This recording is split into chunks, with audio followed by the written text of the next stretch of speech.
Welcome to History to Sleep By. Tonight, we will slowly drift back almost 2,000 years to wander through the streets and homes of ancient Rome. This is not the story of emperors, wars, or grand conquests. Instead, we will focus on the quiet rhythms of daily life, the food people ate, the houses they lived in, the work they did, and the sounds they heard as night fell. Imagine yourself in a city of marble, brick, and crowded alleyways where over 1 million people lived side by side. The Roman Empire stretched across 3 continents, but at its heart lay the city of Rome itself. Bustling markets, crowded tenement buildings, and the constant movement of carts, animals, and pedestrians define the urban experience. Yet within this great noise, every citizen had their own routines. A baker rising before dawn, a senator reading letters at his desk, a child carrying water for her mother. As we begin,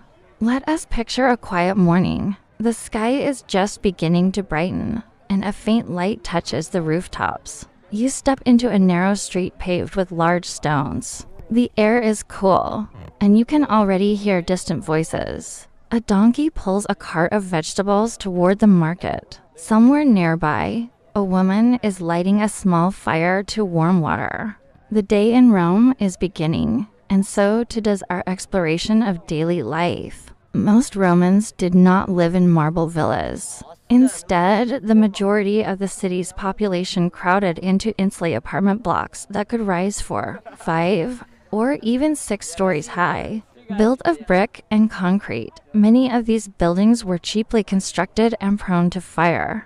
A family might rent a single dark room on an upper floor, with little ventilation, no running water, and thin walls that carried every sound of neighbors talking, children crying, or pots clattering. Wealthier Romans, however, lived in domus, houses with central courtyards known as atria. A visitor would step through the front door into a space open to the sky, where rainwater was collected in a basin. Rooms spread around this courtyard, bedrooms, dining spaces, and sometimes a small garden beyond. Frescoes decorated the walls, often with bright colors: reds, yellows, blues, and mosaics covered the floors. Imagine walking through a domus in the quiet of morning. Light falls through the open atrium. Slaves move silently, sweeping the mosaic floor or carrying water jugs. The sound of sandals echoes against marble. Outside the domus walls, the street bustles, but inside, the space feels calm, ordered, and insulated from the chaos.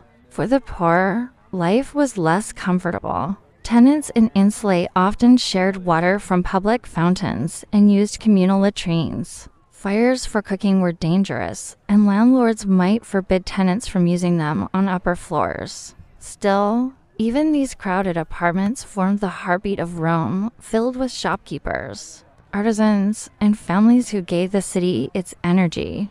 In ancient Rome, bread was the foundation of almost every meal.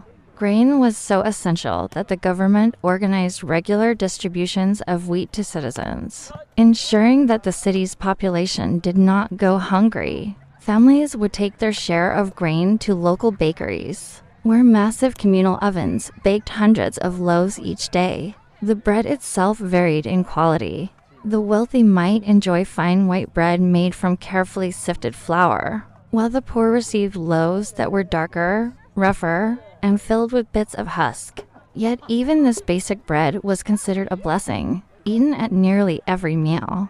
Picture a Roman street in the early morning. The air smells of smoke from the bakery ovens. Bakers, covered in flour, slide wooden paddles deep into the heat, drawing out round loaves with dark crusts. Children wait impatiently, clutching baskets, while customers argue about prices. This was daily life for countless Roman simple bread, baked fresh, sustaining a city of 1 million souls. Alongside bread, Romans ate a wide variety of vegetables.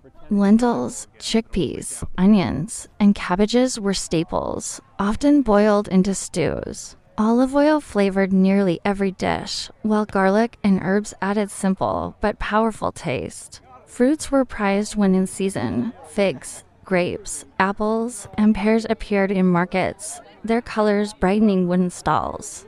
Dried figs and raisins were common snacks, easy to store and carry. Imagine a bustling market square. Farmers from the countryside arrive with carts full of produce. Stalls overflow with baskets of cabbages and turnips. Vendors shout, offering handfuls of grapes or a cluster of figs for a few coins. A housewife selects onions, wraps them in cloth, and tucks them under her arm. These small purchases would become soups and stews, warming families in crowded insulae or elegant domus alike. Meat was far less common than bread or vegetables. For the poor, it was a luxury, eaten only on special occasions. Wealthier Romans enjoyed pork, lamb, or chicken, often roasted and served with herbs. Fish, however, was more accessible, especially near coastal towns. Salted fish from Spain or North Africa was imported in great quantities, packed tightly in clay jars. One of the most famous Roman flavors was garum, a pungent fish sauce made from fermented fish guts. To Roman tastes, this was not strange at all. It was delicious, added to nearly every dish. Picture a cook preparing dinner in a modest home. A small piece of pork sizzles on a pan, while a slave sprinkles herbs into the meat. Next to it, a clay jug of garum stands ready, its sharp scent filling the air. The family gathers, eager for a rare treat, knowing that tomorrow's meals will return to bread, lentils, and vegetables. Romans rarely drank plain water. Instead, wine was the everyday beverage, consumed by both rich and poor. But Roman wine was not drunk the way we think of it today. It was almost always diluted with water, sometimes 2 or 3 parts water to 1 part wine. Drinking wine undiluted was seen as crude, even barbaric. Spices, honey, or herbs were often added, creating mixtures that were sweet, sour, or aromatic. At a banquet, wealthy guests reclined on couches while slaves poured wine into bronze cups. At a humble dinner, a father mixed a jug of sour wine with water, passing it around to his children. In both settings, wine was the glue of Roman meals, a daily ritual that cut across classes. To drink was not simply to quench thirst. It was to share company, conversation, and the continuity of tradition. The greatness of Rome was not only built by emperors and generals, but by the daily labor of countless ordinary people. Behind every marble temple and every crowded marketplace stood the hands of men and women who worked, often from sunrise to sunset, to sustain the immense city. Their lives were filled with routine, with toil, and with quiet contributions that rarely entered the history books. Yet these workers formed the backbone of Roman civilization. Let us begin with the artisans. Across the city, workshops lined the streets, their doors open to passers-by. Potters shaped clay on spinning wheels, turning mud into jars, lamps, and dishes. The steady rhythm of their work filled the air, the sound of wheels humming, hands pressing, and wet clay being cut with string. Nearby, blacksmiths hammered glowing iron into tools, horseshoes, and weapons. Sparks flew into the dim corners of the shop while apprentices pumped the bellows to feed the fire. Each hammer strike echoed down the narrow lanes, a constant reminder that the city never slept. There were carpenters, too, sawing beams for construction, and masons carefully fitting stone blocks together. Rome's rapid growth demanded constant building, from simple houses to soaring aqueducts. The sound of chisels striking stone was as familiar to Romans as the cry of a street vendor. In every district, work was never far away. Not all professions required tools. Merchants filled the bustling forums, selling spices, cloth, or olive oil imported from across the empire. Some sat behind small wooden stalls, their goods neatly displayed, while others walked through the crowd, shouting the quality of their wares. Money changers sat at tables, weighing coins, for the empire's currency circulated in every transaction. In the noise of the forum, voices blended into a single hum, punctuated by the occasional shout of a bargaining customer. Alongside these trades came the humble but essential services. Water carriers moved constantly through the streets, delivering jugs to homes without fountains. Street sweepers tried, with limited success, to keep alleys clean of refuse. Barbers shaved customers in small shops, while cobblers mended sandals worn thin by Rome's hard stone roads. Each of these people performed a task so ordinary that most went unnoticed. Yet without them, the city's daily rhythm would falter. Of course, much of the hardest labor fell upon slaves. Enslaved men and women worked in households, fields, workshops, and mines. In wealthy homes, they cooked meals, cared for children, and cleaned mosaics until the floors shone. Others labored invisibly in the background, hauling stones for construction, rowing ships in the harbor, or turning the heavy stones of a mill. Their labor was unending, their voices largely silent in history, yet their contribution was vast. Beyond the city streets, farmers cultivated the empire's lifeblood. Vast estates in the countryside supplied Rome with grain, wine, and olive oil. Picture a farmer guiding oxen across a dusty field, the plow cutting lines into the earth. Under the hot Italian sun, sweat darkened his tunic, but the rhythm of sowing and harvesting tied him to the seasons. His work connected directly to the hungry mouths of the capital, where bread distributions were a matter of survival. Even children and the elderly found roles in the Roman economy. Boys helped in family shops, sweeping floors or running errands. Girls carried water, washed clothes, and assisted with cooking. Older citizens might serve as doorkeepers, storytellers, or caretakers of shrines. In Rome, nearly everyone worked in some way, contributing to the web of labor that held society together. At the end of the day, the city's workers returned home weary but satisfied, whether to a cramped apartment in an insula or to a small room at the back of a shop. The sounds of hammers, saws, and bargaining voices faded into the evening, replaced by the softer hum of families eating, talking, and preparing for another day. Work in ancient Rome was constant, sometimes grueling, but always essential. It was this labor, repeated endlessly by millions over centuries, that allowed the empire to endure and to flourish. Clothing in Rome was more than simple fabric. It was a signal of identity, woven into every thread. The most common garment for both men and women was the tunic, a simple piece, often of wool, sometimes linen in the warmer months. For the poor, tunics were plain and practical, tied at the waist with a belt. For the wealthy, tunics might be longer, made of softer materials, and even embroidered with bright patterns. Over the tunic, Roman citizens wore the toga, a great expanse of cloth carefully draped around the body. The toga was not for work or daily chores. It was heavy, awkward, and reserved for public appearances. To wear a toga was to declare oneself a citizen of Rome, participating in its civic life. The color and decoration of the toga told its own story. A broad purple stripe might mark a senator. A pure white toga was worn by a man seeking office.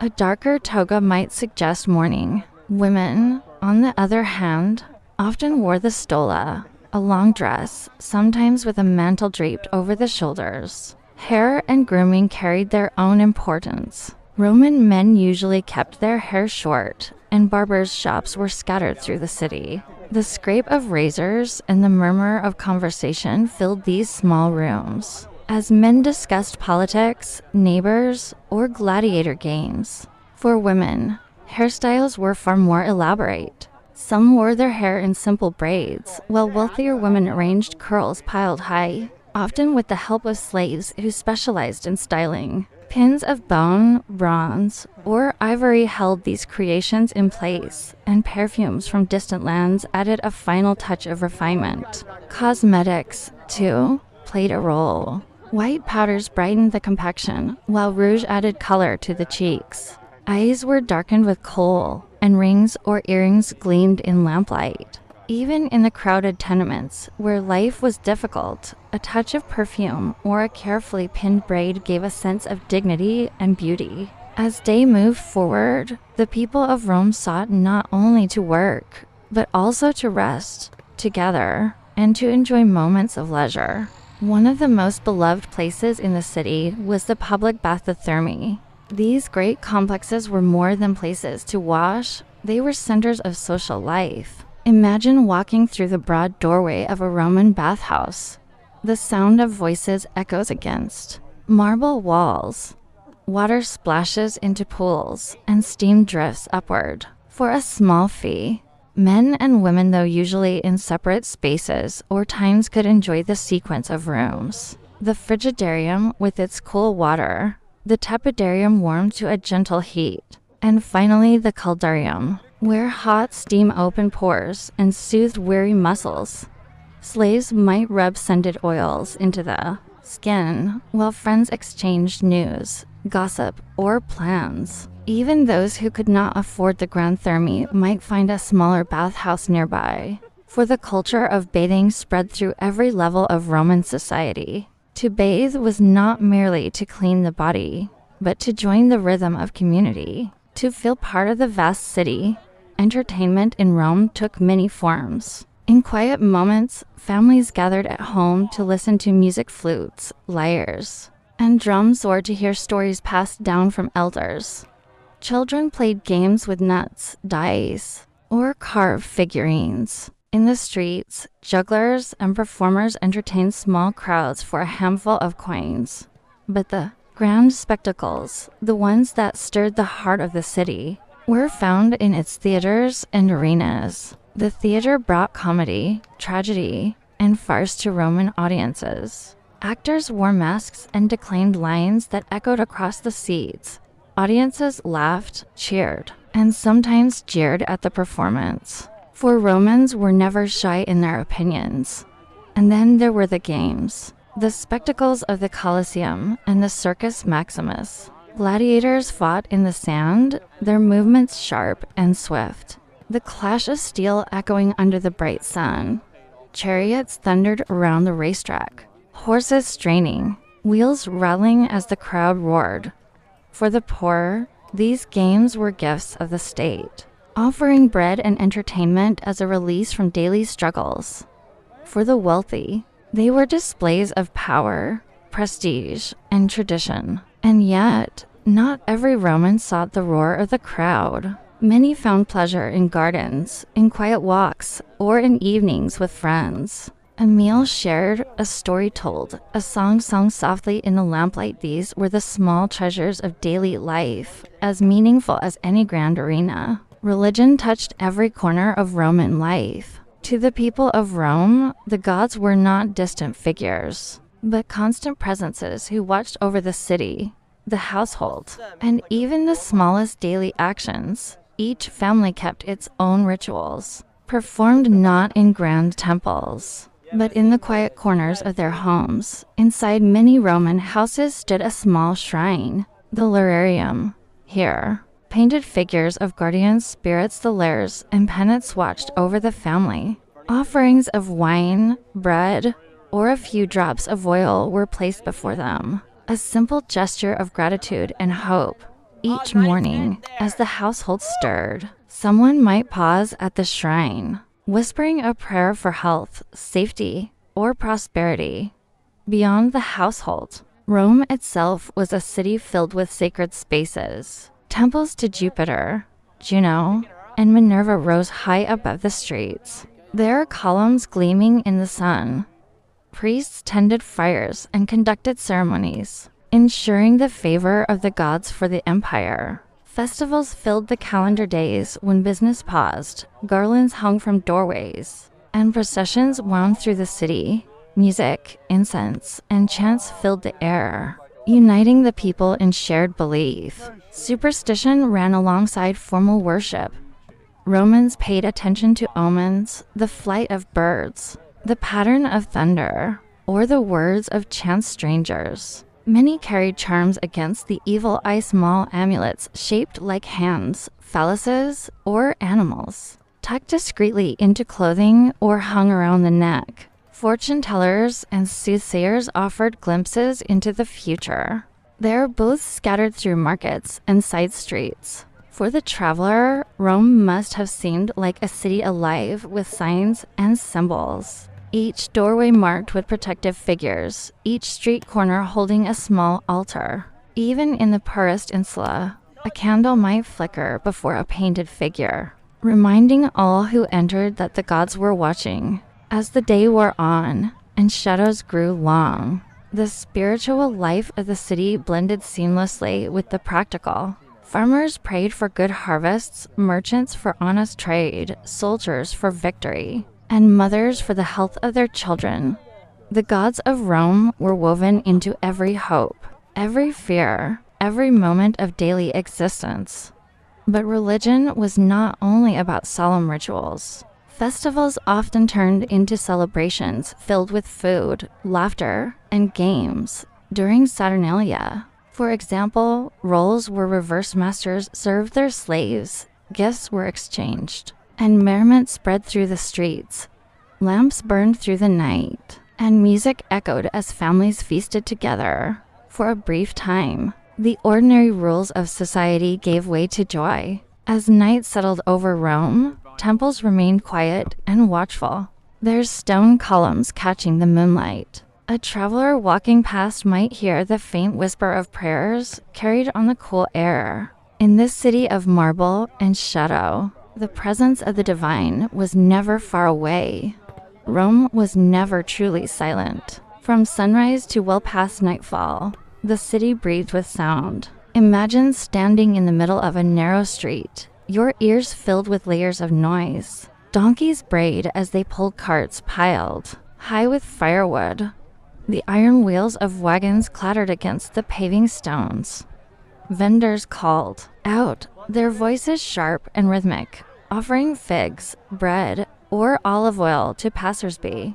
Children darted between the crowds, laughing and shouting as they played. Closer still, you might hear the creak of a shop's wooden shutters opening for the day. A smith's hammer rang out in steady rhythm, while from another corner came the chatter of barbers trimming hair and gossiping with their clients. The air carried the blended chorus of thousands of people living side by side, a symphony both chaotic and familiar. Yet, as the sun began to sink, the tones of the city shifted. The shouts of merchants faded, replaced by the quieter rhythm of families returning home. The clatter of tools gave way to the soft bubbling of pots on hearths. Somewhere in the distance, a flute might play, its notes rising gently into the evening sky. The calls of street performers or beggars echoed down the alleys, fading into the shadows. When true night fell,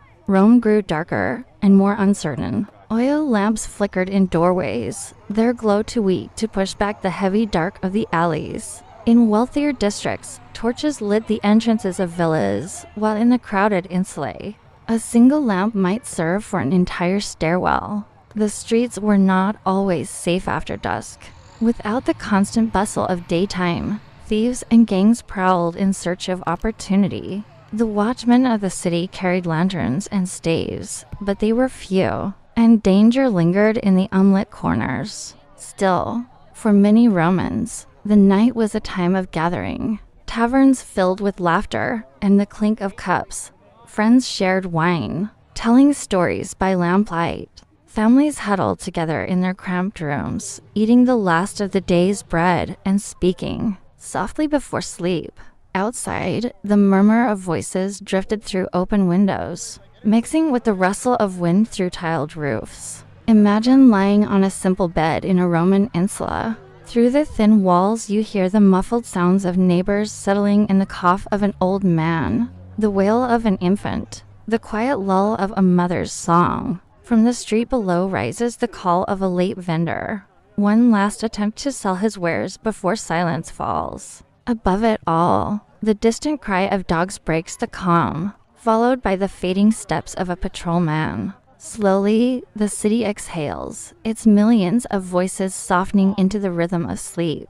Rome by night was at once peaceful and precarious, beautiful in its stillness, yet shadowed with unease. But whether in marble villas or crowded tenements, Romans ended their day as we do now, with food, with family, and with rest, awaiting the dawn of another morning. After a long day of work, errands, and the endless bustle of the city, Romans sought moments of quiet and comfort. Just as we might retreat to a favorite chair or take a warm bath, they looked for places to rest their bodies, to wash away the grime of the streets, and to spend time with friends. Among the many options for relaxation, one of the most cherished and most central to Roman life was the public bath. The public baths were more than places to wash. They were centers of community and leisure, where the rhythms of daily life slowed and mingled with moments of relaxation. Imagine stepping through the broad doorway of a Roman bathhouse. The cool marble floors welcome your feet, while the faint smell of heated water and olive oil fills the air. The soft murmur of conversation rises and falls, blending with the gentle splash of water as visitors move from one pool to another. Each bathhouse was carefully ranged, offering a series of rooms designed for comfort and cleansing. The frigidarium, a pool of cold water, was often the first stop for those entering, a brisk awakening for the body. The tepidarium warmed gently, soothed muscles, and eased the transition from cold to heat. And finally, the caldarium, a steaming chamber of warmth, enveloped the bathers in a gentle heat that eased tension and quieted the mind. Slaves moved silently among the visitors, applying scented oils or helping to massage weary shoulders. Beyond hygiene, the baths served as spaces of social interaction. Men and women, though typically in separate areas, shared news, stories, and advice. Political debates might quietly unfold in the corners of the tepidarium, while merchants and travelers exchanged information about distant cities.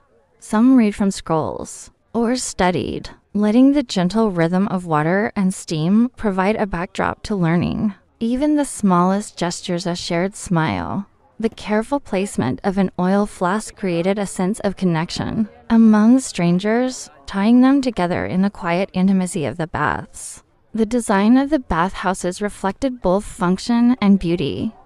Marble floors, mosaic walls, and columns of smooth stone created a sense of calm, while the sound of water falling into basins echoed softly like a whisper through the halls. For a Roman, spending time in the baths was as much about ritual and restoration as it was about social life. It was a place where the burdens of work could be set aside, if only for an hour, where the body and mind could align in the simple comfort of warm water and gentle conversation. As you walk slowly through these spaces, notice the way the light catches the steam, how shadows shift across the mosaic tiles. The city outside continues its endless hum, but inside the bathhouse, time seems to slow. Each step, each breath, is part of a quiet rhythm, a soft reminder that even in a bustling empire, there are moments designed for calm. After leaving the warm embrace of the baths, many Romans still sought ways to fill their time with enjoyment and distraction. Life in the city was demanding, and moments of leisure were precious. The streets often led to theaters, arenas, and open spaces where citizens could watch performances, athletic contests, or grand spectacles designed to dazzle the eye and quiet the mind. Theaters were scattered throughout the city, offering comedies, tragedies, and farces that entertained citizens of every class. Imagine stepping into a theater with tiered stone seats rising around a sunlit stage. Actors wore masks, their gestures deliberate, their voices carrying stories of love, ambition, and folly. The audience murmured, laughed, or gasped in response, swept along by tales that had been told for generations. Even in the calm of their seats, Romans were drawn into the rhythm of drama, feeling the emotions of heroes and heroines as if they were part of the story themselves. For those seeking more excitement, the amphitheaters provided a different kind of spectacle. Gladiators, trained in the art of combat, moved swiftly across the sandy arenas, the clash of their weapons echoing under the bright sun. The crowd cheered, their voices rising and falling like waves, reacting to every parry, thrust, and dodge. These contests were more than mere entertainment. They were a reminder of skill, courage, and the unpredictability of life. The Circus Maximus, the vast chariot racing stadium, offered yet another form of exhilaration. Imagine horses thundering around the track, chariots leaning into sharp turns, and the crowd roaring with each daring pass. The excitement was palpable, even from a distance, as spectators followed their favored teams, waving banners and shouting encouragement. The races could last for hours, yet the tension never faded. The spectacle a thrilling contrast to the quiet routines of daily life. Even outside these grand arenas, smaller forms of leisure existed. Street performers, musicians, and dancers provided music and amusement for passersby. Families and friends gathered in gardens or along shaded walkways, enjoying simple games or quiet conversation. Romans understood the importance of these moments not merely for pleasure, but for a sense of community, a reminder that even in a vast and bustling empire, joy and relaxation were essential to the human spirit, even amidst work, leisure, and the bustle of daily life. Religion was woven into the fabric of every Roman day. The gods were never distant figures. They were present in the streets, in homes, and even in the smallest gestures of life. Romans believed that honoring these deities could bring health, fortune, and protection, and so worship was as ordinary as it was essential. In nearly every household, a small shrine, known as a lararium, stood quietly in a corner. Here, painted figures of guardian spirits, the lares and penates watched over the family and their home. A few drops of wine, a piece of bread, or a tiny offering of oil might be placed before them each morning, a simple ritual of gratitude and hope. As you imagine a Roman family beginning their day, notice how even this small act provided a sense of order and calm, connecting each person to the divine presence surrounding them. Temples, larger and more public, towered above the streets of Rome, dedicated to gods like Jupiter, Juno, and Minerva. They served as centers of formal worship and civic ceremony. Priests tended the sacred fires, conducted rituals, and oversaw festivals, ensuring that the favor of the gods remained with the city. During these celebrations, streets overflowed with processions, music, incense, and laughter.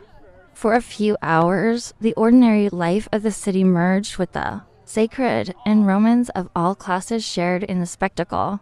Superstitions also guided daily actions. Omens, dreams, and the flight of birds could be interpreted as messages from the gods. Small charms were carried to ward off misfortune, pendants shaped like hands, phalluses, or animals tucked into clothing or hung from doorways.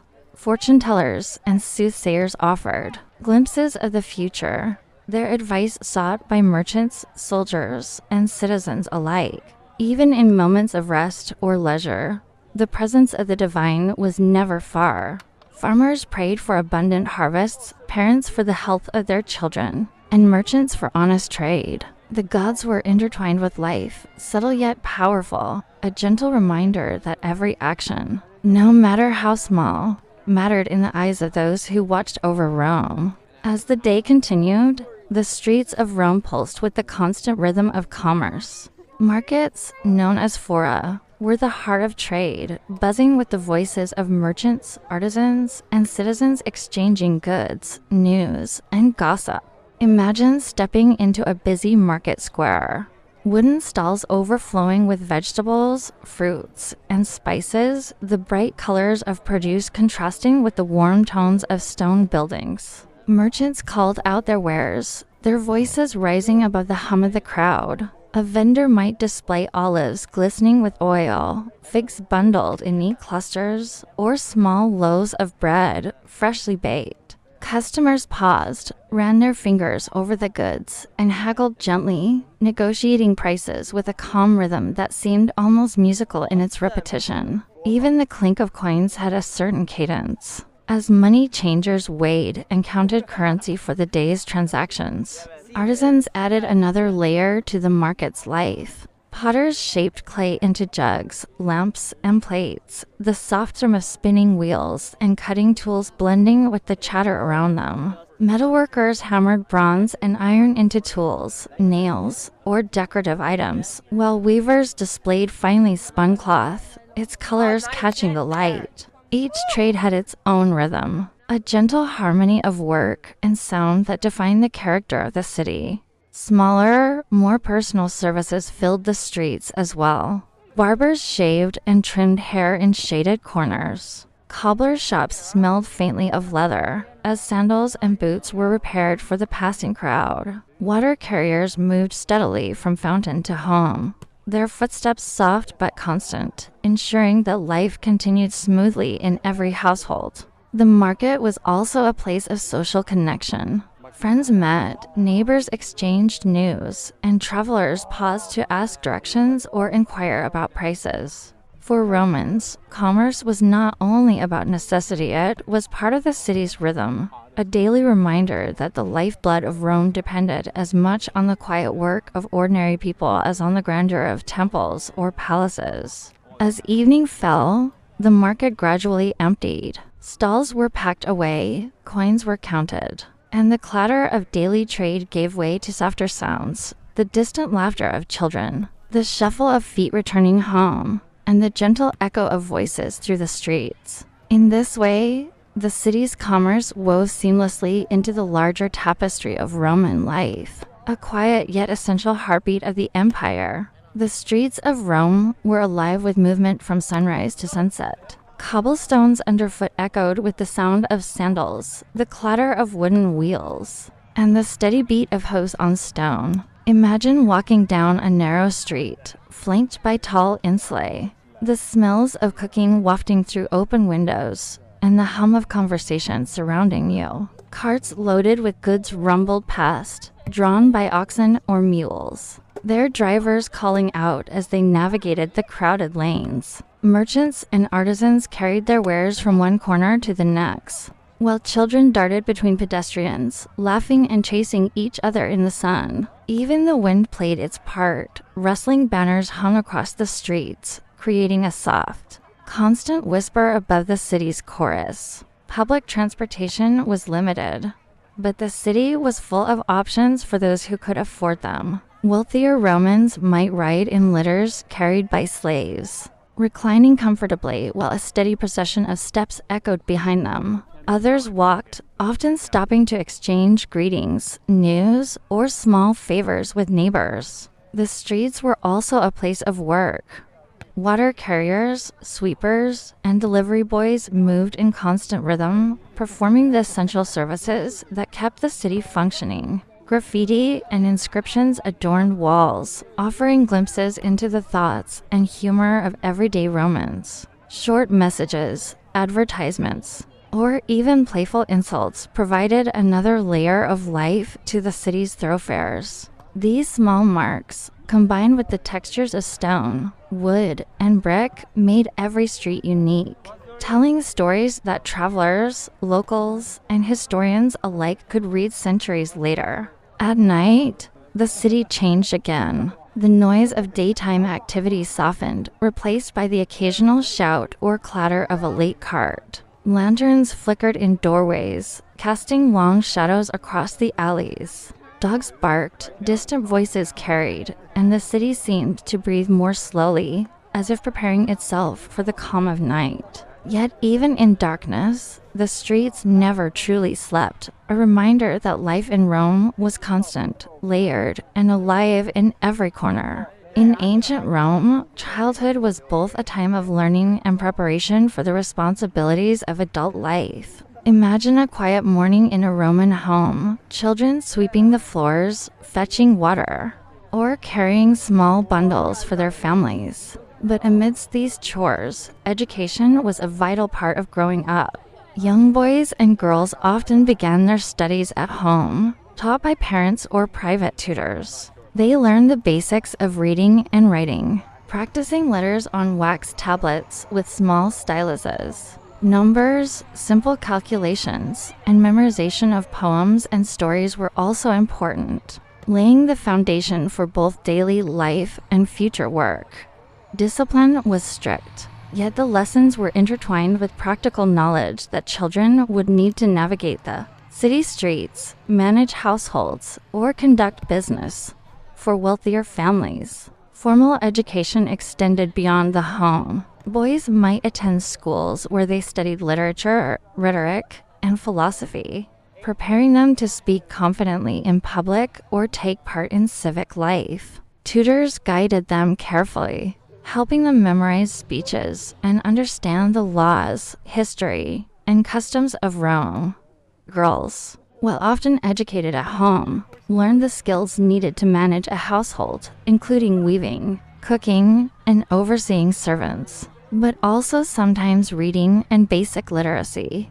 Even play was a form of learning. Children rolled hoops, played board games, and chased each other through the alleyways, developing agility, strategy, and social skills. Toys made of clay, wood, or cloth provided both entertainment and a way to practice dexterity and coordination. In these games, lessons about cooperation, competition, and timing were woven naturally into their daily routines. Older children might begin helping with family businesses, delivering messages, or assisting artisans, learning responsibility and the rhythm of work early, through study, play, and hands-on tasks. Roman children grew up attuned to the sounds, smells, and movements of their city, gradually becoming full participants in the endless rhythm of life that sustained Rome. Festivals and celebrations were moments when the city of Rome seemed to pause,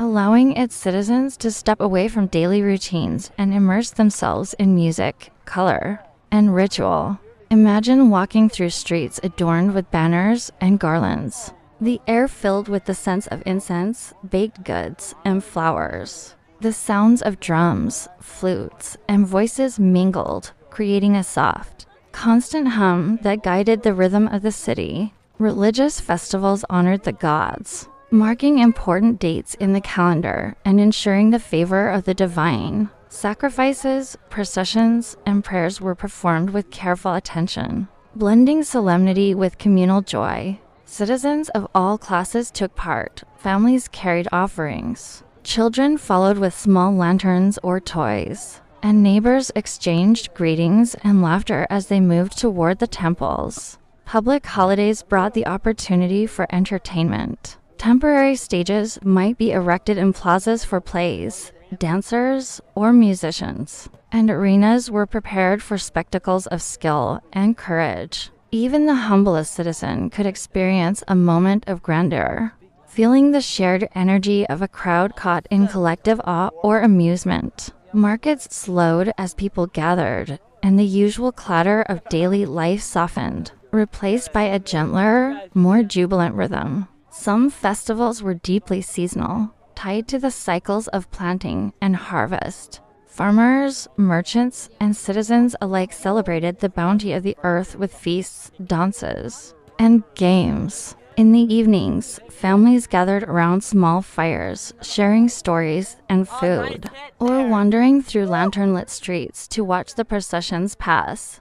Music, laughter, and conversation flowed together like water, binding the community in quiet harmony. Even in these moments of celebration, the city remained alive with subtle activity. Slaves attended to practical needs. Bakers prepared treats, and musicians rehearsed their performances. Yet all of it was tempered by the gentle rhythm of festivity, a reminder that Rome's greatness was not only built on work and duty, but also on shared joy, ceremony, and the simple pleasure of pausing to honor both gods and community. As the sun slowly sank behind the horizon, the city of Rome began to change. Shadows stretched along the narrow streets, and the golden light softened the edges of stone buildings and mosaics. The bustle of the day, the clatter of carts, the calls of merchants, the hammering of artisans gradually faded, replaced by quieter sounds that marked the transition from activity to rest. Lanterns flickered to life in doorways and along the streets, casting a warm, gentle glow. Their light danced across walls, creating shifting patterns that seemed to breathe with the city itself. Footsteps echoed softly on the cobblestones, a quieter rhythm than the steady clamor of daytime. As families returned to their homes, children tugged gently by parents, and the occasional night watchman made his rounds. Shops were shuttered, markets cleared, and only a few late travelers or servants moved through the dim streets. The air cooled, carrying the faint sense of evening, roasted bread, herbs, smoke from hearths, and the distant fragrance of flowers from hidden gardens. In the upper floors of Insulae, faint murmurs of conversation drifted through thin walls, while in domus, oil lamps illuminated quiet dinners or the reading of scrolls by lamplight. Even the city's animals settled into rest. Dogs curled in doorways, and the occasional horse shifted in its stall. The clatter of hooves on stone slowed, replaced by the soft sounds of nocturnal life. Somewhere, a fountain trickled, adding a gentle undertone to the evening symphony. In these moments, Rome felt both immense and intimate, a vast empire reduced to the gentle rhythm of home and hearth. Nightfall offered a pause, a time for reflection and calm. Citizens, slaves, and travelers alike could feel the city's pulse slow, the endless hum of activity replaced by whispers, footsteps, and the occasional distant call. In these quiet hours, the city allowed itself a breath, preparing for the return of light and the routines of another day. As the city grew quiet, Roman households settled into their evening routines. The day's labor, the chatter of markets, and the rhythm of the streets gave way to calm interiors. Imagine stepping into a domus at night. The warm glow of oil lamps illuminates the atrium, casting gentle shadows across mosaics and frescoed walls. The family gathers, voices low, moving in soft, deliberate steps as they prepare for rest. Dinner, if it had not already been eaten, might be a simple meal of bread, vegetables, or a small portion of fish or meat. Children, weary from play and chores, sit quietly, learning to savor the flavors and stories shared around the table. Parents check the small offerings in the lararium, whispering thanks to the household gods, ensuring that the spirits watch over them through the night. These tiny acts, repeated daily, brought both comfort and continuity, a gentle reminder of order and protection. Servants and slaves moved quietly through the house, extinguishing candles, arranging beds, and preparing water for the next morning. In wealthier homes, cushions and mattresses were spread on raised platforms, while in the insulae, families shared modest rooms, gathering close for warmth and safety. The sound of careful footsteps, hushed conversation, and the occasional clatter of a tool being put away added to the soft symphony of domestic life. Children might be lulled to sleep with gentle stories or songs, their parents' voices soft against the background of the city settling down. Even pets had their places, curling near hearths or quietly shifting in the corner. Windows and shutters were closed to keep out the night air, yet faint murmurs from neighboring homes drifted through the walls, a subtle reminder that life in Rome never truly stopped. These nighttime rituals were both practical and comforting, a way to end the day with order, care, and a sense of connection. As families and individuals finally rested, the city outside remained alive with gentle sounds, the trickle of water, distant footsteps, the soft clatter of night travelers. Rome, immense and bustling, now embraced a slower, quieter rhythm, allowing its people a chance to breathe, reflect, and prepare for the morning to come. As night deepened, the city of Rome settled into a gentle, almost hypnotic rhythm. The clamor of the day had faded, replaced by subtle sounds that defined the nocturnal life of the metropolis. Imagine walking along a quiet street, the faint trickle of water from a fountain, the soft rustle of leaves in a nearby courtyard, and the distant bark of a dog marking the edge of slumber. Even in darkness, life persisted quietly. A lone vendor might return home, the soft shuffle of sandals on cobblestones echoing against stone walls. In some insulae, the thin walls carried the hushed voices of neighbors finishing their evening conversations or singing a quiet lullaby to a child. The faint creak of a shutter, the gentle patter of a night wind through narrow alleys, and the occasional distant hoot of an owl blended into a soothing symphony, marking time without urgency. The city's architecture shaped its nighttime atmosphere. Narrow streets funneled sounds softly, while open courtyards allowed faint breezes to carry scents of cooking fires or blooming flowers. Lanterns cast pools of warm light that shifted and flickered, guiding late wanderers and casting long, gentle shadows. Even in the busiest districts, there was a sense of pause, a collective exhale as millions of inhabitants transitioned into rest. For those awake, the night offered reflection and tranquility. Scholars might read by dim lamp light, artisans quietly mend tools, and families settle into warm bedding. The rhythm of the city slowed, yet its pulse remained steady, a reminder that life in Rome was continuous, layered, and intertwined with both sound and silence. In these hours, the city itself seemed to breathe, the faint echoes of daytime activity mingling with the quiet murmurs of rest. Rome at night was not empty, it was alive in subtle, gentle ways.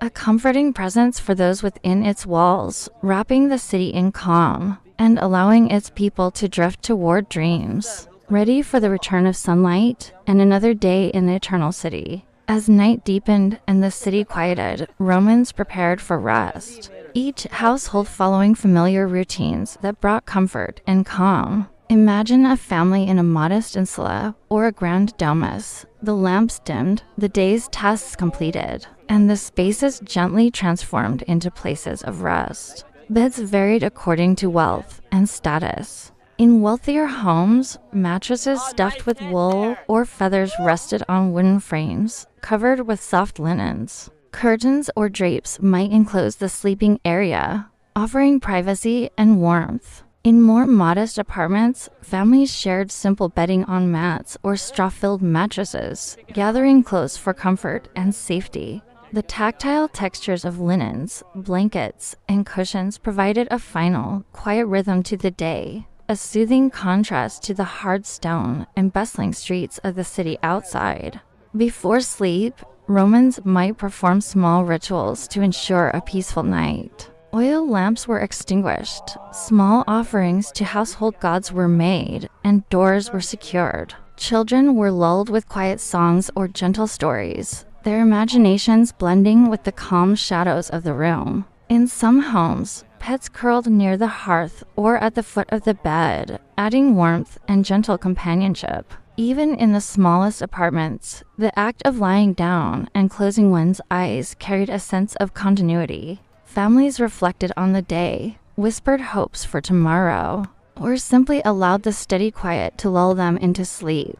The city outside, though still alive in distant sounds, the trickle of water, the rustle of leaves, the occasional footsteps served as a soft backdrop, reminding them of the larger rhythm in which their lives were entwined. Sleep in ancient Rome was more than a physical necessity. It was a pause in the ongoing flow of life, a gentle interlude between the labors of one day and the promise of another. In these hours of rest, the city exhaled, and its people surrendered to the gentle embrace of night, ready to awaken refreshed and ready to continue the endless rhythm of Roman life. Even as most of the city rested, Rome never truly slept. Safety and order were essential in a city of over 1 million inhabitants, and night brought its own rhythms and routines. Imagine narrow streets dimly lit by lanterns, the quiet punctuated by distant footsteps, as guards patrolled the alleys and public spaces to watch over the sleeping population. The vigils, Rome's night watchmen, were responsible for both fire prevention and maintaining order after dark.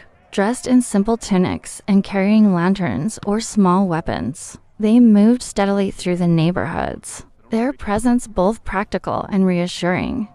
They might stop briefly at a fountain, listen for unusual sounds, or quietly check on the streets outside the insulae, ensuring that families slept safely. Lanterns flickered along the main thoroughfares and near public buildings, casting gentle shadows across stone walls and cobblestones. Even in darkness, these pools of light guided the few late wanderers and helped the vigils navigate the maze-like alleys. The soft creak of a cart being moved, the distant bark of a dog, and the occasional call from a guard blended into a gentle, rhythmic backdrop, creating a sense of continuity and calm. In wealthier districts, private guards might patrol the entrances to domus, ensuring that families could sleep without concern. Meanwhile, in quieter corners of the city, residents relied on locked doors, thick shutters, and simple alarms to protect their homes. The combination of vigilant guardians and thoughtful precautions allowed the city to rest with confidence. Despite its size and complexity, the night in Rome was a balance between activity and calm, watchfulness and repose. The vigilance of the guards, the faint lantern light, and the quiet movement of the city created a subtle harmony, allowing its citizens to drift into sleep with the reassurance that, even in darkness, life in Rome continued safely, steadily, and without sudden disruption. As midnight settled over Rome, the city entered its most quiet and introspective hours. The streets, once alive with merchants and carts, now lay mostly empty, their surfaces glistening faintly in the light of distant lanterns. The hum of daily life had faded, replaced by soft, intermittent sounds that marked the city's subtle nocturnal rhythm. Imagine walking slowly through a narrow alley, the faint trickle of water from a nearby fountain, the rustle of leaves as a gentle breeze moved through a courtyard, and the distant bark of a dog breaking the otherwise profound silence. Every sound seemed amplified in the stillness, yet none was alarming. Each added to a gentle, meditative backdrop. From the upper floors of insulae, soft murmurs drifted from families who had yet to sleep, or the occasional laugh of a night traveler passing quietly on his way. In wealthier homes, a lamp flickered in the distance as a scholar or poet indulged in late reading, their pen scratching softly on wax or parchment. Even the movements of night animals, the clatter of an owl's wings, the gentle scurrying of rats in hidden corners became part of the city's subtle symphony. These hours were both intimate and expansive. Rome, immense and complex, felt like a living entity breathing slowly, each household, each street, each distant sound contributing to the rhythm. The blend of quiet human activity, natural sounds, and the occasional echo of a distant cart or footstep created a soothing cadence, a gentle lullaby for the city itself. Midnight in Rome was a time of reflection, calm, and subtle beauty. In these hours, the city allowed its inhabitants to rest deeply, the soft layers of sound guiding them towards sleep. Every noise, every shadow, every flicker of lamplight reminded them that even in stillness, life continued steady, comforting, and enduring, like the eternal heartbeat of the city itself. Even in the quiet hours of night, Romans found ways to enjoy small pleasures and gentle entertainment. Imagine a dimly lit room in a domus, where family members gather around a small table to play board games, their laughter soft and subdued, echoing gently against painted walls. Games like Ludus Latrincularum, a strategy game resembling chess or checkers, allowed both children and adults to exercise their minds while enjoying companionship and calm amusement. Music also played a role in nighttime leisure. Softly plucked lyres, flutes, or the gentle tapping of small percussion instruments created a soothing atmosphere. In wealthier homes, musicians might perform quietly for the family, their melodies flowing like a slow river through the room, guiding thoughts and emotions toward calm reflection. Even outside, in courtyards or small public spaces, the distant sound of an instrument could drift through the city, offering a subtle, comforting background to the nocturnal rhythm of Rome. Storytelling was another cherished pastime. Parents or elders recounted myths, family histories, or tales of gods and heroes, their voices low and rhythmic, drawing listeners into another world while maintaining the serenity of the night.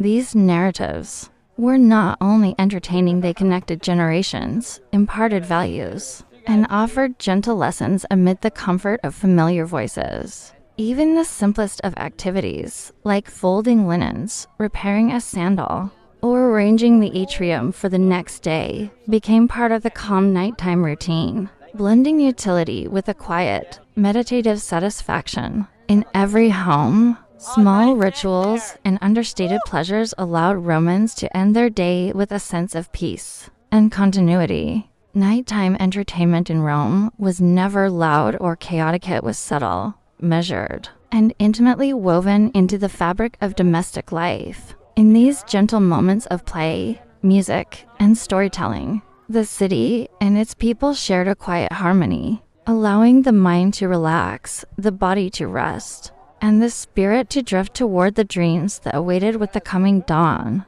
Even in the late hours, Rome's streets and alleyways held their own quiet life. Imagine walking along a narrow lane, the cobblestones cool underfoot, shadows stretching between tall insulae, and the faint flicker of lanterns reflecting off walls. The city, immense and layered, seemed calmer than in the day, yet it remained alive in subtle, gentle ways. Occasional footsteps echoed softly, perhaps a late traveler heading home, or a servant making final deliveries. Dogs stirred in doorways, rustling against straw or quiet bedding. The murmur of distant conversations drifted from upper windows, mingling with the trickle of water from fountains or cisterns. Even the whisper of the wind through small courtyards added its delicate note, creating a serene symphony unique to Rome after dark.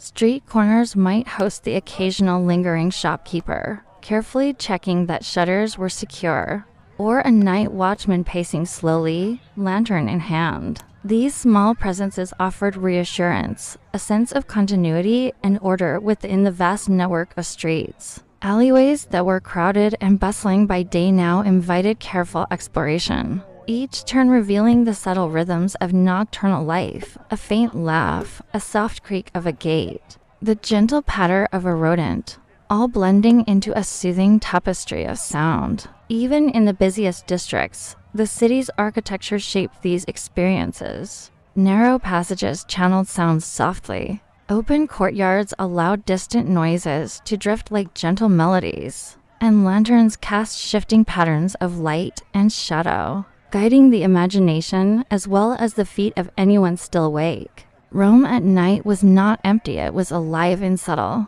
almost meditative ways.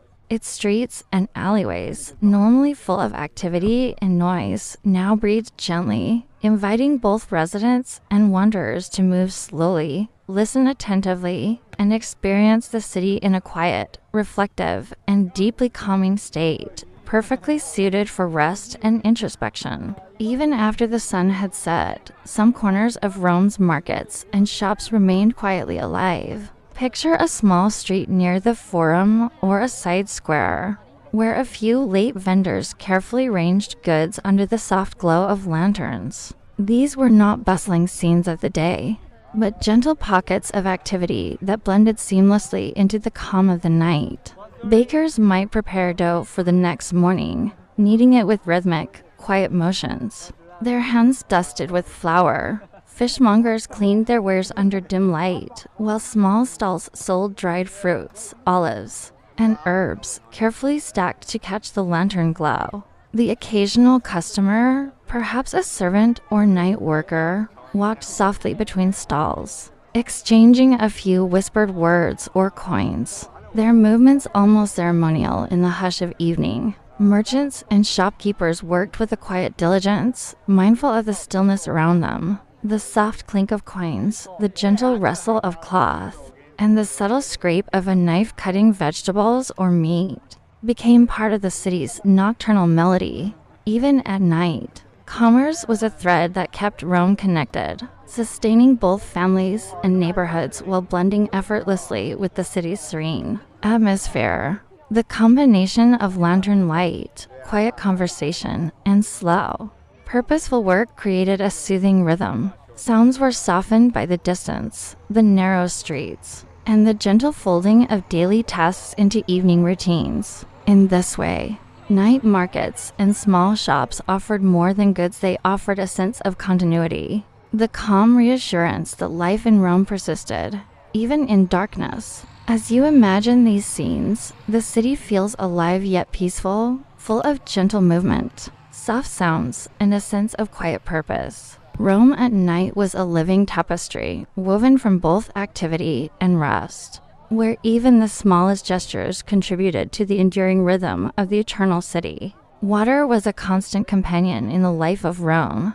and even at night, its presence shaped the city's mood. Imagine walking past a quiet plaza where a marble fountain murmurs softly, the gentle flow of water blending with the distant echo of footsteps and the faint rustle of leaves. The sound is calming, a subtle reminder of the city's order and sophistication, even in darkness. Fountains served both practical and aesthetic purposes. They provided water for the few night travelers, street sweepers finishing their work, and late-night residents fetching water for early morning meals. At the same time, they created soft, flowing melodies that filled open spaces and courtyards, their rhythms soothing the ears and calming the mind. The gentle gurgle of water from spouts into basins, and the quiet splash as a jug was filled, became part of the nocturnal symphony of Rome. Aqueducts, though silent and invisible in most areas, carried the city's lifeblood,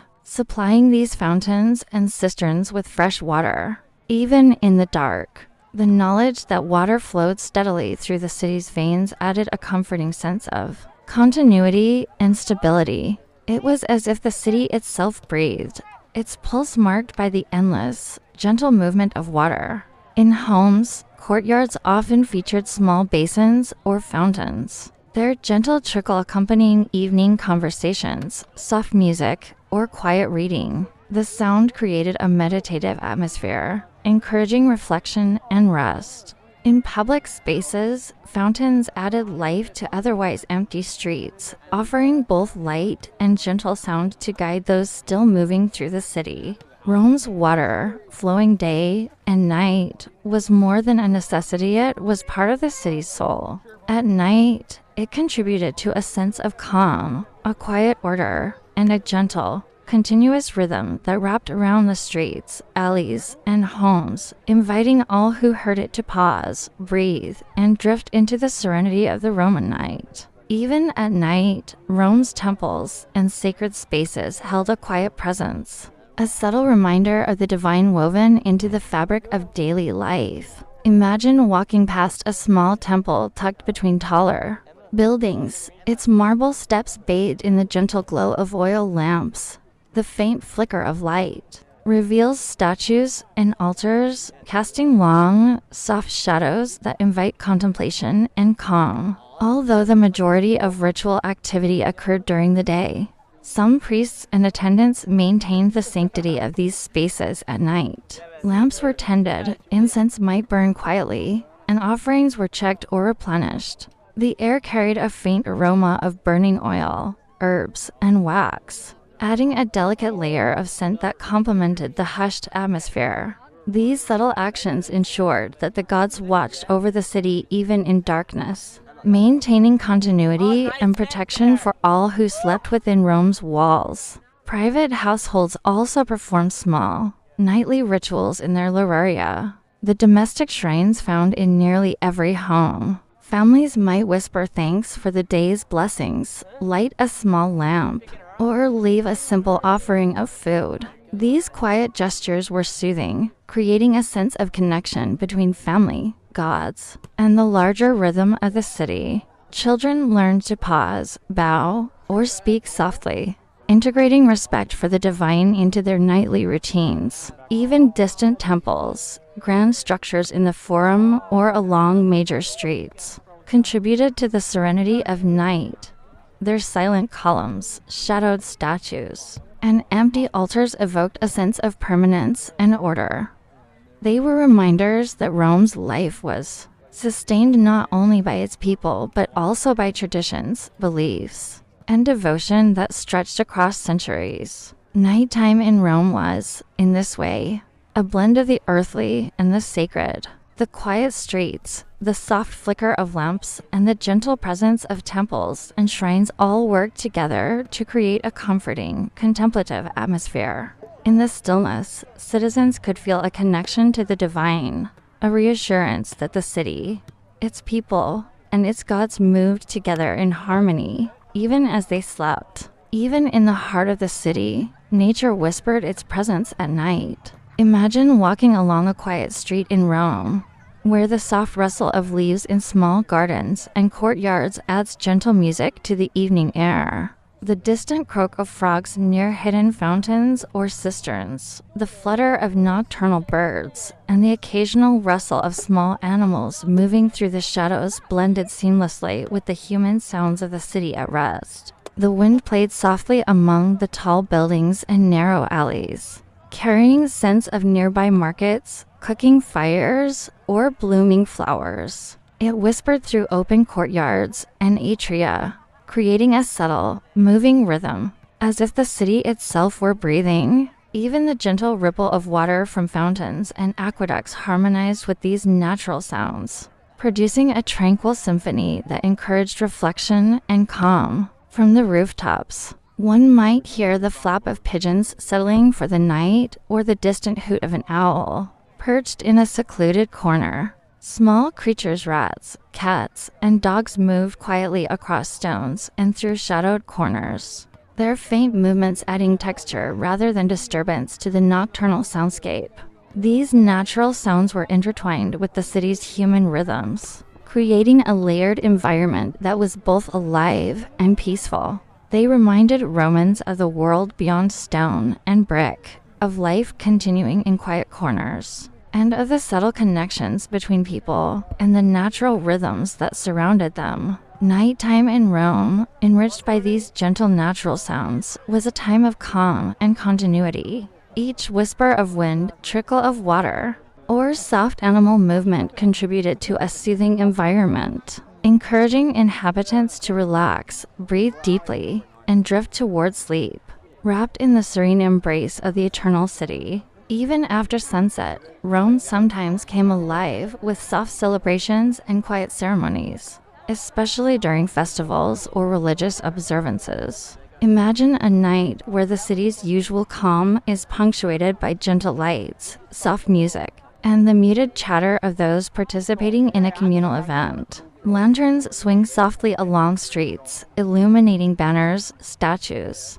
or temporary shrines set up for the occasion. The air carries the subtle scent of incense and burning oils, blending with the familiar aroma of the city's nocturnal life. Some festivals honored gods or celebrated seasonal events. In these evenings, small processions moved slowly through the streets, the flicker of torches casting long, dancing shadows across marble columns and cobblestones. Priests and attendants led the way, their voices low and measured, chanting prayers or reciting hymns. Citizens who joined the processions walked quietly, carrying offerings or flowers, their movements rhythmic and deliberate, almost meditative. The sounds of flutes or soft percussion instruments accompanied them, gentle enough to soothe rather than startle, blending with the night's natural symphony of wind, water, and distant animals. Even in the wealthiest districts, private celebrations might take place within courtyards or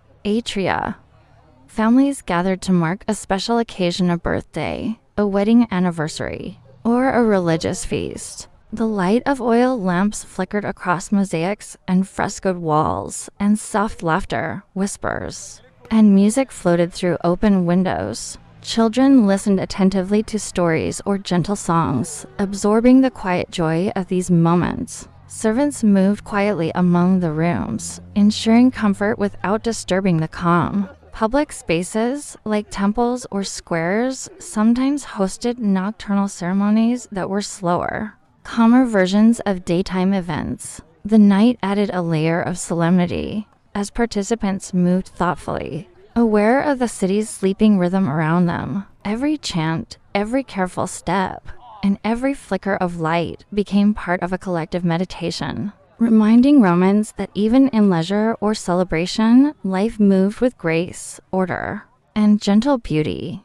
Nighttime festivals and special occasions in Rome were never chaotic or loud. Instead, they were intimate, reflective, and deeply intertwined with the city's spiritual and social life. For those experiencing them, the night was filled with a quiet energy, a soft illumination of human connection, ritual, and cultural continuity, allowing citizens to celebrate and reflect before the world once again settled into the serene embrace of sleep.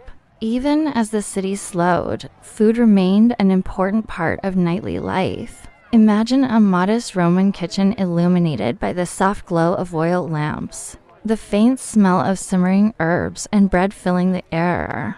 Late meals or light snacks were common, especially for those who had labored long into the evening or returned from distant travels. Families gathered quietly around small tables, the clatter of dishes muted against stone walls, savoring simple sustenance before retiring for the night. For the poor, these evening meals often consisted of leftover bread, lentil soup, or a few boiled vegetables. The preparation was deliberate, but quiet chopping, stirring, and pouring with gentle precision to avoid disturbing others in the crowded insulae. In larger homes, the evening meal could be slightly more elaborate. Slaves moved silently, setting bowls of olives, fruits, or small portions of fish and meat on the table. Wine, carefully diluted with water, was poured into small cups, the faint clink of bronze echoing softly in the room. Imagine the quiet ritual of preparing food at night, a cook sprinkling herbs into a steaming pot, a child folding cloth napkins, and a parent arranging plates in a deliberate pattern. Each movement carried intention and calm, transforming even the most mundane task into a gentle rhythm that mirrored the city's slower nocturnal pace. The aromas mingled garlic, olive oil, bread, and sweet figs, creating an invisible melody that invited relaxation and reflection. Sometimes, the night offered small indulgences: a slice of fresh bread from the bakery, a handful of dried grapes, or a spoonful of honey added subtle pleasure without disrupting the calm. Meals were less about extravagance and more about continuity, nourishment, and quiet togetherness. Even in the grandest domus, night dining emphasized intimacy and reflection rather than noise and spectacle. Roman nighttime cuisine, though simple by today's standards, was a cornerstone of domestic life. In these gentle hours, the preparation and consumption of food reinforced familial bonds, marked the passage of time, and provided comfort. The slow, deliberate pace of these meals echoed the city's overall rhythm, wrapping the inhabitants of Rome in a sense of calm, sustenance, and quiet satisfaction before sleep embraced the eternal city. Even in the quiet of night, Romans found ways to enjoy soft entertainment within their homes. Picture a dimly lit atrium where a small group of family members gathers to listen to music, read, or share stories. The flicker of oil lamps casts gentle shadows across frescoed walls, while the delicate strains of a lyre, flute, or panpipes drift softly through the room. Each note seems to linger in the warm, still air, creating a calming rhythm that encourages reflection and rest. Music in the home was often understated, intended to soothe rather than excite. A mother might play a short melody while her children listened attentively, or a father might accompany a quiet song with gentle percussion. The sounds blended with the natural rhythms of the house, the distant trickle of water in a fountain, the faint creak of shutters, and the occasional rustle of night animals outside. Together, they formed a layered, meditative atmosphere that helped calm the mind and body. Reading and storytelling were equally important forms of nighttime entertainment. Romans enjoyed poetry, philosophy, or myth, often read aloud in soft tones. A father might recount the adventures of Aeneas, while a mother explained lessons from daily life, turning stories into gentle guidance. The pace was slow, each word measured and deliberate, encouraging listeners to focus on the sound, the imagery, and the quiet intimacy of shared attention. Even small games or creative activities found a place in the night. Board games, simple drawings, or crafting tasks were undertaken carefully and quietly, reinforcing calm focus and shared enjoyment. These activities were not about competition or noise, they were a form of meditation, a way to connect with family and maintain mental engagement before the city's ultimate rest. Nighttime music and home entertainment in Rome provided more than amusement. They created a sanctuary within the larger, bustling city, a quiet space where sounds, stories, and gentle movements wove together into a soothing ritual.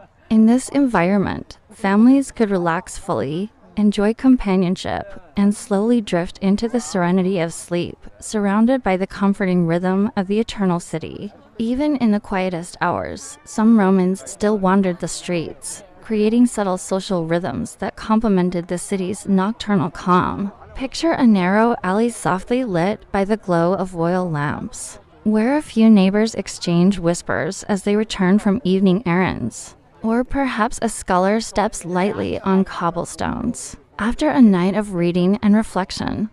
Their movements are slow, deliberate, almost ceremonial, blending seamlessly into the gentle hum of Rome at rest. Street corners might host small gatherings, though these were always subdued. Friends paused briefly to share a few quiet words, to check on each other, or to enjoy a last cup of diluted wine before retiring. The voices were low, the gestures soft, and every sound seemed magnified by the calm of the night. Even casual laughter became a gentle ripple across the otherwise serene cityscape.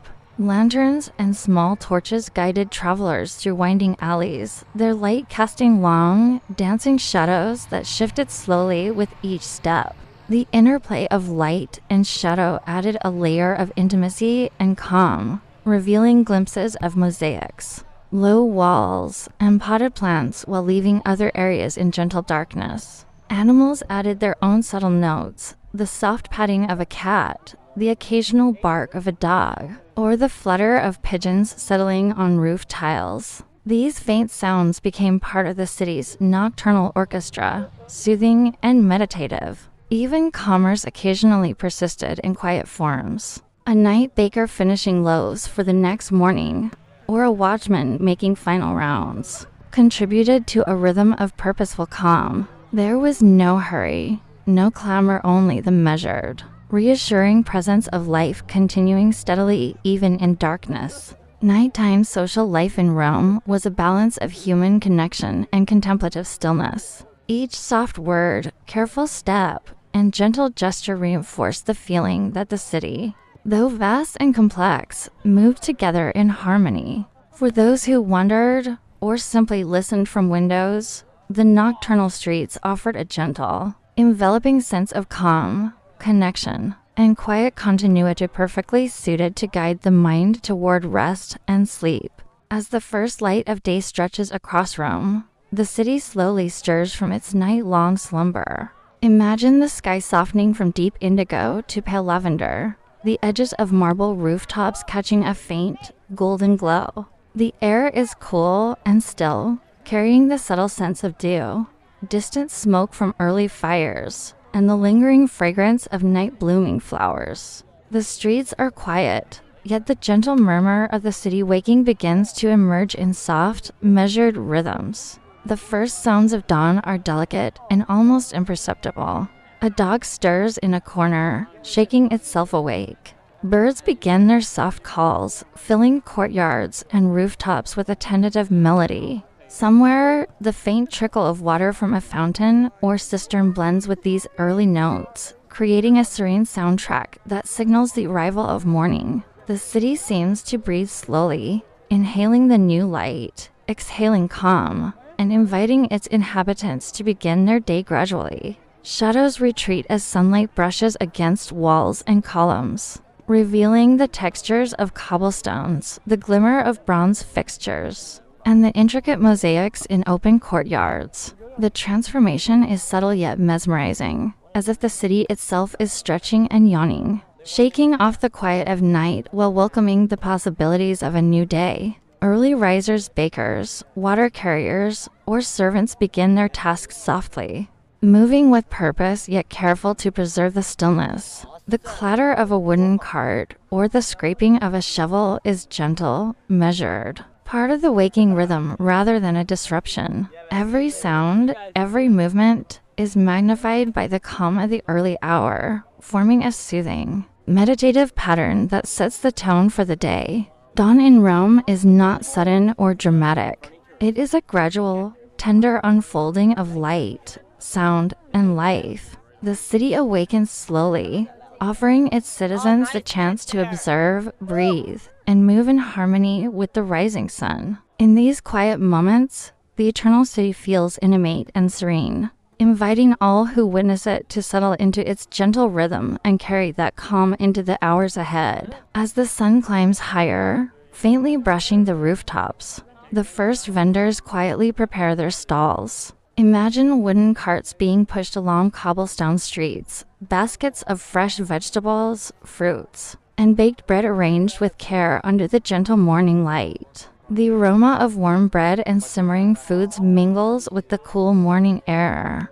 inviting early risers to pause, inhale deeply, and savor the calm. Bakers slide loaves into the ovens, their movements deliberate and rhythmic, while fruit sellers range apples, pears, and figs in neat piles. The soft rustle of cloth, the gentle tap of coins exchanged, and the occasional quiet conversation form a subtle melody, harmonizing with the awakening city. Even as activity begins, there is no rush. Every gesture feels measured, meditative, part of the city's tender transition from night to day. While markets stir softly, artisans and laborers begin their work, preparing for the busy day ahead. Picture a potter opening the shutters of his workshop, light spilling across spinning wheels and raw clay.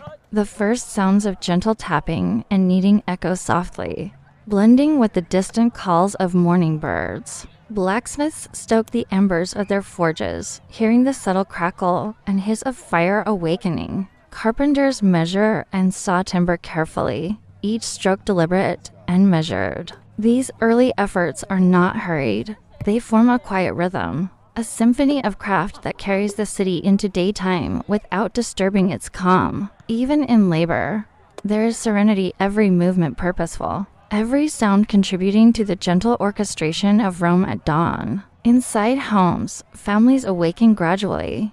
Curtains are drawn back to welcome the soft light, and the scent of bread baking or porridge cooking drifts through atria and insulae. Children stretch and yawn, moving carefully through narrow corridors, while parents light small lamps or start the morning fire, all performed with quiet attention. Servants stir with gentle efficiency, fetching water from fountains or preparing utensils for breakfast. In wealthier homes, small domestic rituals begin. A quiet word to the household gods, the lighting of an oil lamp, or the arrangement of fresh flowers in a courtyard. Each action is unhurried, forming a sequence of movements and sounds that is calming, almost ceremonial, as the city transitions fully from night into the first hours of daylight. The streets of Rome gradually come alive as the first light fully touches the city. Carriages roll slowly over cobblestones, their wooden wheels creaking softly in the calm air. A few pedestrians move deliberately, carrying baskets or walking to small shops and fountains. The gentle clatter of sandals and the faint shuffle of feet on stone become part of the morning rhythm, blending with the soft cooing of pigeons and the whisper of wind through narrow alleys. Horses breathe softly, their hooves echoing faintly as they pull carts laden with goods. Even the city's larger thoroughfares, which will later teem with life, begin the day in quiet, measured steps. Every sound, every movement is part of the orchestration of awakening, creating a sense of anticipation without urgency. as if the city itself stretches and exhales in harmony with the rising sun. In the temples and sacred spaces, morning rituals commence with deliberate care. Priests and attendants move quietly, lighting oil lamps and incense, the smoke curling in thin, slow ribbons that catch the first rays of sunlight. Devotees approach with whispered prayers or small offerings, their footsteps light and respectful. The scent of burning herbs mingles with the cool morning air, adding a meditative quality to the early hours. Even grand temples, usually busy and bustling during the day, maintain a solemn, serene atmosphere at dawn, allowing worshippers a moment of calm reflection and connection with the divine. These early religious observances set a tone of tranquility, reinforcing a rhythm that links the people to their gods and to the natural flow of the city. The city's mornings are also filled with a gentle tapestry of aromas and subtle sounds. From humble homes in crowded insulae, the smell of freshly baked bread drifts through narrow streets, mingling with the earthy scent of dew on stone and the faint perfume of early flowers in private gardens. Children laugh softly or chase one another through courtyards, their motions careful and unhurried. Servants carry water and utensils, their steps quiet yet purposeful, while early vendors range fruits and vegetables, setting out colors that gleam softly in the morning light. These scents and sounds form a layered symphony, soothing and immersive, allowing the mind to wander gently through the city's awakening. Each moment is deliberate, calm, and serene, encouraging residents and observers alike to move slowly, breathe deeply, and take in the beauty of the eternal city as it begins a new day. Artisans and laborers begin their morning work with deliberate care, each movement slow and rhythmic.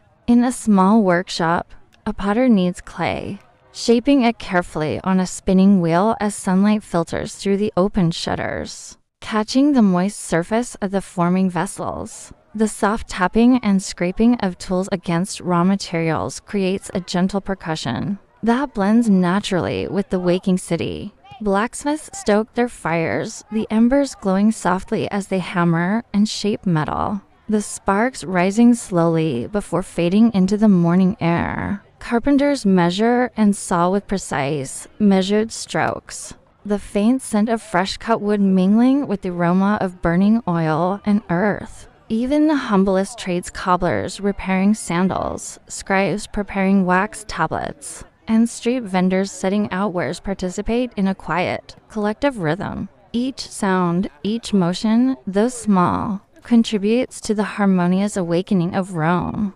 creating a sense of purpose and continuity that is both soothing and meditative. In households throughout the city, domestic life unfolds gradually and gently.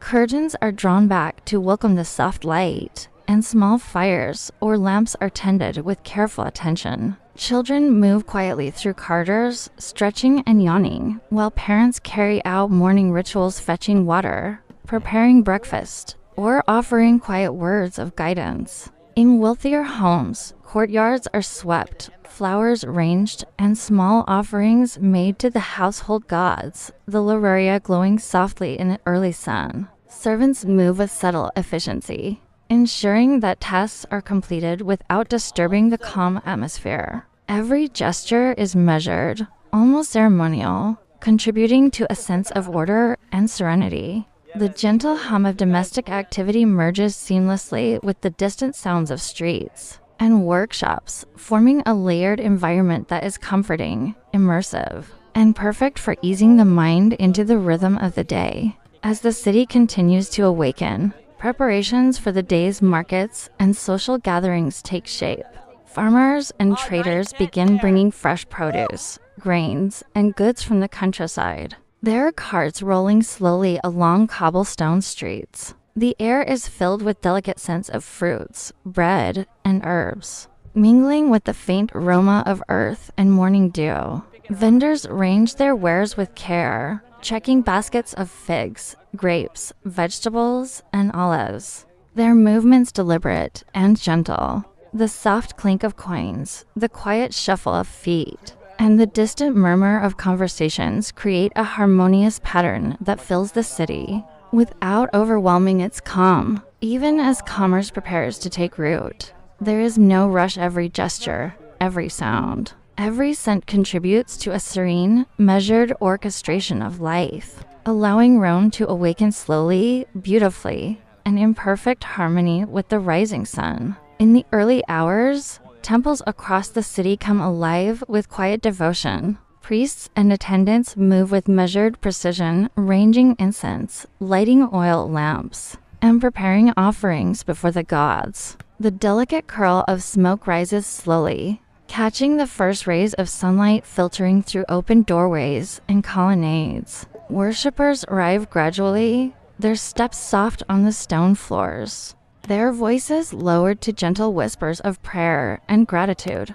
Some leave small gifts of fruit, flowers, or coins, placing them with reverence before statues or sacred altars.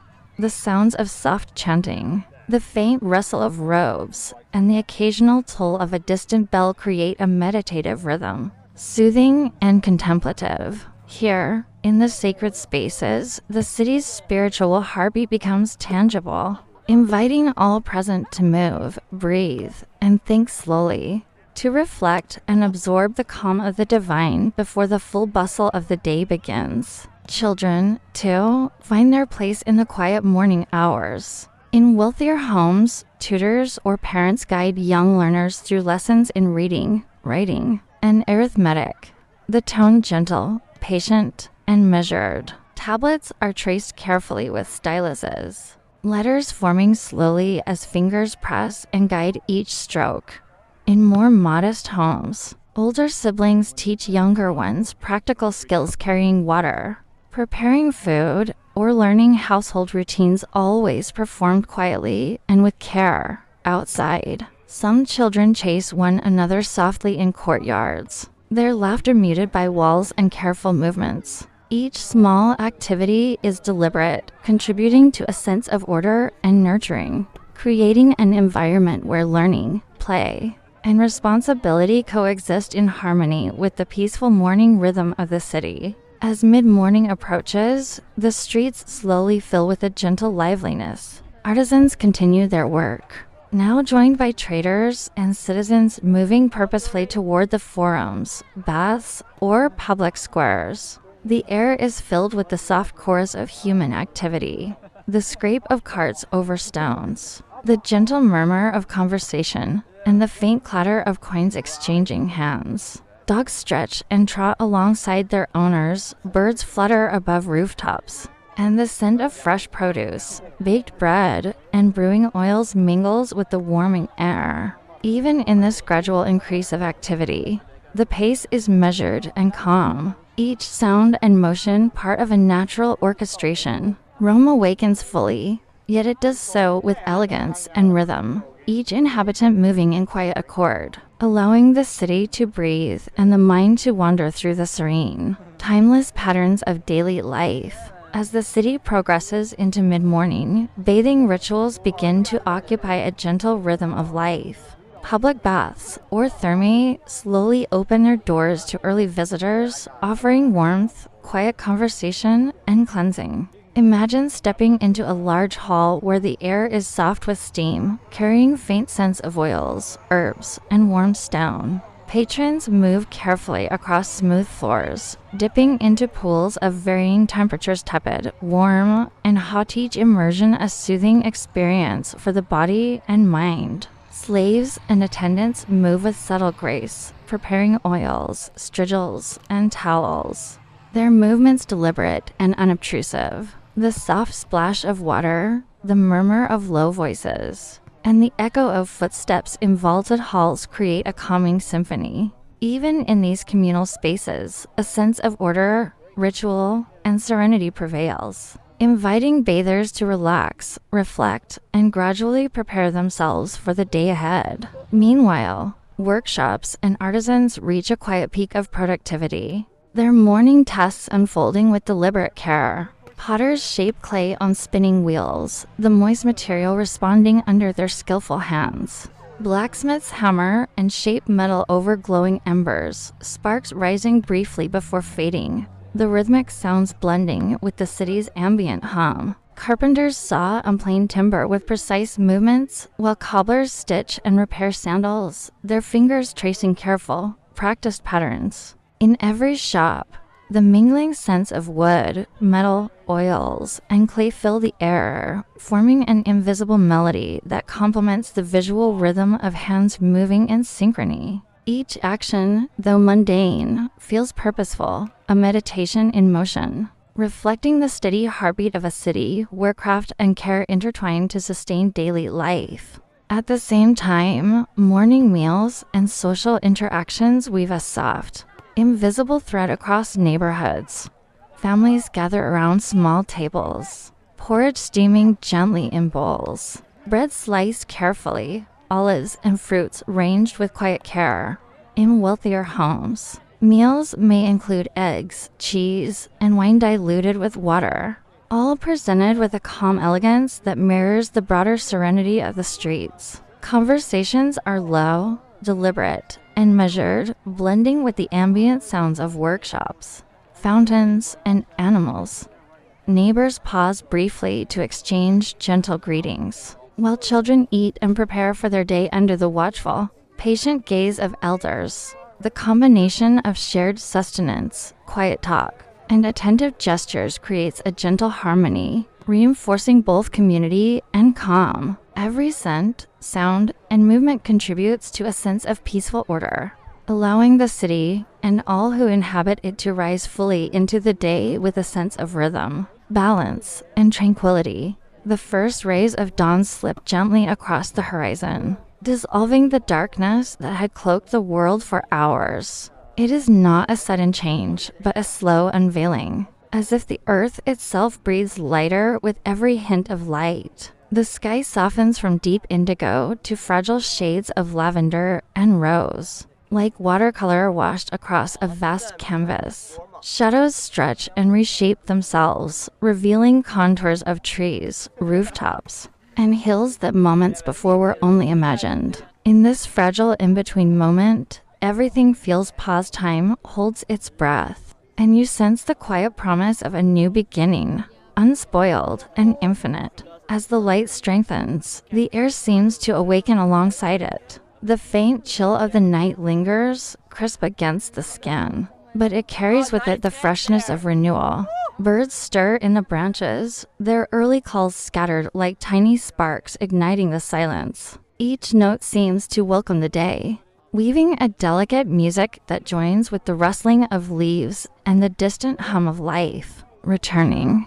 In the faint mist rising from the ground, you can see the earth exhaling, a quiet greeting to the sun that climbs steadily higher. This subtle choreography between sound, air, and light creates a fragile symphony that feels both eternal and fleeting, a reminder of how alive the simplest moments can be. When the sun finally lifts above the horizon, it bathes the world in a golden wash that feels almost sacred. Fields and rooftops shimmer under its touch, and water glints like molten glass. The once cold air begins to soften, carrying the warmth that will grow with the hours ahead. With every ray, the landscape changes, colors deepen, outlines sharpen, and everything seems renewed, as though the universe has been repainted in richer tones. Dawn is no longer just a transition, it becomes a revelation. A transformation of the familiar into something extraordinary.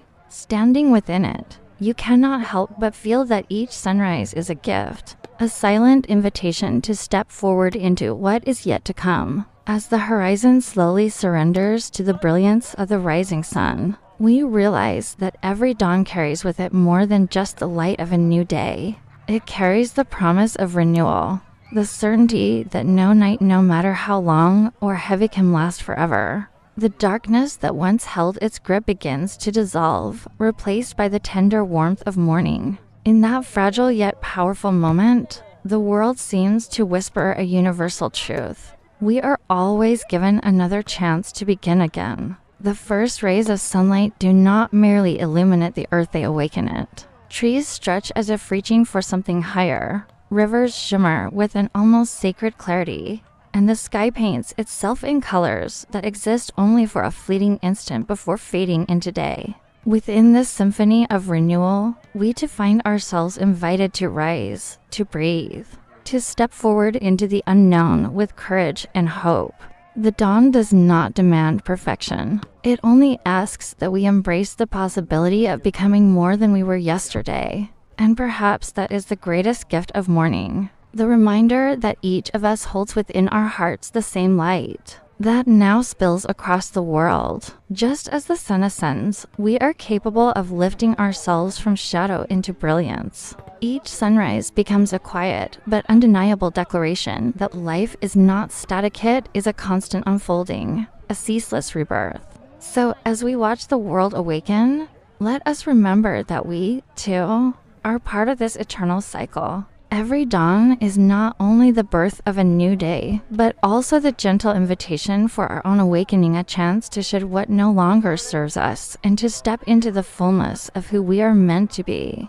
There comes a moment, as the first hours of the morning fade into the full light of day, when the magic of the dawn seems to dissolve into something ordinary. But if you look closely, you realize that it never truly vanishes, it simply transforms. The sky no longer burns with its fiery palette, yet the soft glow it left behind lingers in the air, like a whisper that refuses to fade. The wind carries a sense of renewal, the earth exhales, and every leaf, every stone, every fragment of life feels touched by something eternal. The world is awake now. People step out into the streets, coffee cups in hand, carrying their own private dreams into the noise of the day.